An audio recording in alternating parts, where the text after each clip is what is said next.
سەرۆکی تورکیا ڕایگەیان ڕۆژی چواردەی مانگی پێنج هەڵبژاردننی تورکیا دەکرێت و دەشڵێت خۆی و هاوپەیمانەکانیشی دەخوازن ڕۆژی هەڵبژاردن وەرپچەرخێنن بۆ سڕینەوەی لەکەوتەکانی بوومەلەرزە وێرانکارەکەی ڕۆژی شەشی مانگی دوو. ئێستا شەش لایەنی ئۆپۆزیسیۆن کاندێدی خۆیان دەستنیشان کردووە بۆ سەرۆکایەتی تورکیا و وەک چاودێر دەڵێن کەمال کلیژداروغلو لەگەڵ ڕەجەب تەیب ئەردۆغاندا دوو جەمسەری تەواو لێک جیاوازن. دکتۆر ڕێبوار فەتاح شارەزا و شیکەرەوەی سیاسی لە ڕێی سکایپەوە ڕاستەوخۆ لەگەڵ کورد کۆنێکشنە. دکتۆر ڕێبوار سەرەتا زۆر سپاس بۆ ئامادەبوون و ئەمەوێ بزانم لە ئەوەها ڕەوشێکی سیاسی و دارمانی ئابووری و وێرانکاریەکانی بوومەلەرزەکەدا چاوەڕوانەکرێ ئەم هەڵبژاردنەی مانگی پێنجی تورکیا هەڵبژاردنێکی ئازاد و ڕەوا بێ؟ بەڕاستی ڕەوایی یا ڕەوایی و قانونی هەڵبژاردنەکە لەژێ پرسیارایە، چونکە لە بوومەلەرزەکە زۆر بەداخەوە 50,000 کەس کوژراوە، 600,000 ماڵ ڕووخاوە و 14 ملیۆن کەس ئەمانە تورک نەک ئاوارە 2 ملیۆن ئاوارەی سووریاش بڵین بوومەلەرزەکە کاری تێکردووە. لەم دەوروبەرە بەڕاستی زۆر زەحمەتە بتوانین هەڵبژاردنێکی ڕەوا بکەین. هەرەوە نییە، چونکە ئەگەر 50,000 کەس کوژرابێت و 14 ملیۆن کەس کاریگەر بوو بێ لەسەری، ئەبێ چەند کەسی دیکە لەو تۆڕە کۆمەڵایەتیە کاری لێکرابێت. زۆر زەحمەتە بەڕاستی بتوانم قانونیەتی یا شەرعیەتی بەمێ. بەڵێ دکتۆر بەڕای تۆ لە نێوان ڕەجەب تەیب ئەردۆغان و کەمال کلیژداروغلودا کە دوو دنیابینی ئێجگار جیاوازیان هەیە، ینی و کوردواتەنی مەگەر هەر تەنها خوایان یەک بێ، ئەجینان لە هەموو شتێکدا جیاوازن. کامیان ئەتوانن نوێنەرایەتی گەلی تورکیا دەنگدەرانی تورکیا بەدەست بێنن؟ بەڕای تۆ زەمینەکە بۆ کامیان زیاتر ڕەخساوە؟ ینی زەمینەی لەسەر ئەرزی واقع وە کلیژدار گونجاوترە، بەڵام بۆ زیرەشی و بۆ ئایدۆلۆژی و بۆ ئەوەی کە توانیوێتی هەستی خەڵک بهروژێنێ، بە تایبەتیش بە ڕێگەی ئاین و بە ڕێگەی دەمارگیری نەتەوایەتی لە لای من ئۆردوغان کاریگەرترە. چونکە بیرمان نەچێت خەڵکی ئاسایی دەنگ دەدەن، ئەو خەڵکەی کە دەنگ دەدا دەکەوێتە ژێر ئەو کللتورەوە کە تایدا پەروەردە بووە.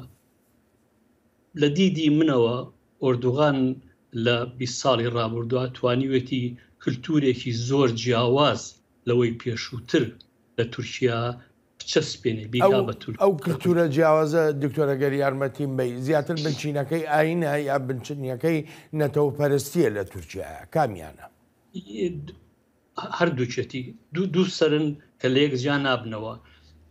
ئۆردوغان لەو 20 ساڵات توانیوێتی کە هەموو دەستگایەک ئەگەر دیموکراتی بۆ پێشتر لە ناوی بەریەوە بیکا بە دەستگایەک کە خۆی ئەیەوێت، دەستگایەکە لە لایەشی ئیسلامەتیە، لە لایەکی تری قەومیەتێکی زۆر تونڕەوە.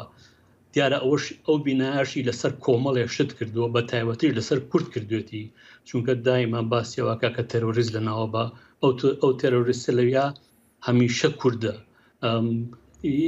ینی ئۆردوغان توانیوێتی زۆر سەرکەوتوانە هەنگاوی وا بنێ کە ڕەنگە ئاتاتورکیش بمایە نەیتوانێ ئەو هەنگاوانە بنێ. بەڕاستی ناتوانین خۆمان لەوە بشارینەوەکە ئۆردوغان زۆر سەرکەوتوو بووە. تەنانەت لەو بوومەلەرزەیەشە ئێستا زمانێ بەکارێنێکە ئەوێ بێتە پێشەوە. خۆ ڕەنگە پێشخستنی هەڵبژاردنەکە پەیوەندی بەوە بوێ کە بۆ ئەوەی کێشەی بوومەلەرزەکە قوڵتر نەبێتەوە، کێشەی کۆمەڵایەتی و ئابووری بوومەلەرزەکە قوڵ نەبێتەوە، بۆی بتوانێت بە زووترین وەخت خۆی دەرباس بکالی. باشە لێرەدا دەنگدەرانی کورد بە تایبەتیش مەبەسم لە هەدەپەیە. هەدەپە دەتوانێت چی بکات؟ چ جۆرە متمانەیەکی هەیە ئەم جارە ئەگەر دەنگیدا ئەو داوایانەی نەتەوەی کورد لە تورکیادا وەکو ڕێکەوتنیێکی کۆنکریتی لێبێ کە پەشیمان بوونەوەی بە دوادا نەیە، چ متمانەیەک هەیە بۆ هەدەپە؟ جاء لەگەڵ هاوپەیمانێتەکەی ئەردۆغانە بێ یا لەگەڵ هاوپەیمانێتەکەی شەش لایەنەکەی ئۆپۆزیسیۆنە؟ وەکو دەنگدان مەبەستمە. بە بۆ چوونی من کورد هیچ گەرانتیەشی نییە. بەڵام ئەوەی کە لە بەرژەوەندی کووردە هەموو میدیای جیهان و میدیای تورک و میدیای ناوچەکە دان بەوەدا دەنێن کە دەنگی کورد کە لە سانەوەی کورد لە باکوورە لە تورکیا دەنگ بە هەدەپایە یەکلاکەرەوەیە لە هەڵبژاردننی ئەمڕۆدا. ئەمە هەواڵێکی زۆر باشە بۆ کورد، بەڵام بەڕاستی ئەو بەشەکەی تری پرسیارەکەت کەوتۆتە سەرەوەی کورد تا ئێستا چی کردووە، ئایا توانیوێتی ئەوەنە زیرەک بێت، ئەوەنە سیاست بزانێ کە زەمینەیەک بافرێنێ جێ خۆی بکاتەوە، بە قەناعەتی من نەیتوانیوە. پێدەچێت کە دەنگی هەدەپا بچێ بۆ مێزی شەشکەسی کە بڵین ئۆپۆزیسیۆنە، لەگەڵ هەموو عیبێکیشە کە هەیە بیرمان نەچێت کلیژدار یەکێ بوو لەوانەی کە حیزبەکەی کلیژدار یەکێ بوو لەو حیزبانەی کە پارێزبەندی لەسەر سەلاحەدین دەمرتاژ لابرد بوو لە زیندانەوە. یعنی کورد لە دووڕیانێکی زۆر سەختایە، وەڕەنگە ئەمانە هەمیشە لێوەی فێرە بین، وەڕەنگە کورد لەم هەڵبژاردنەوە زۆر زۆر فێر ببێت. جنابەت ئاماژە بەواکەی دکتۆرەڵی کورد نەیتوانێت بێتە خاوەنی بەرنمەیە کە بتوانێت مافەکانی خۆی تیا جێ بکاتەوە و جێگیریان بکات لە تورکیادا.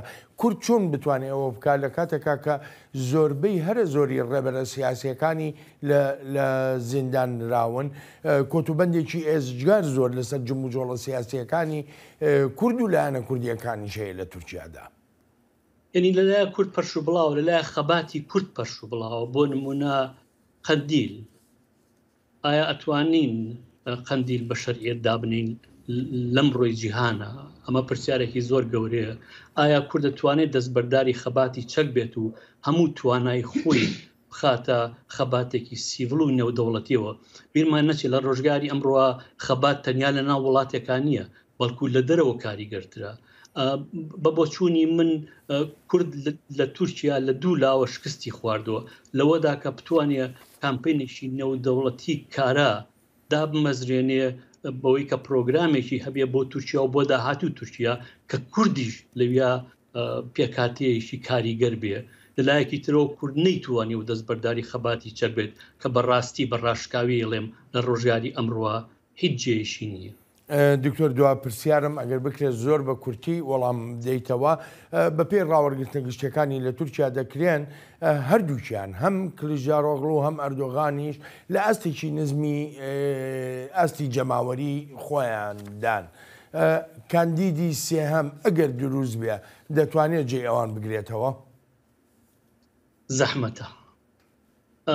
هەر ئەوەی کە 6 ئۆپۆزیسیۆن هەیە شانی ئەلا کە ئۆردوغان توانیوێتی ئۆپۆزیسیۆن چۆن لە توپەت بکات، ئەوە سەرکردنە بۆ ئۆردوغان.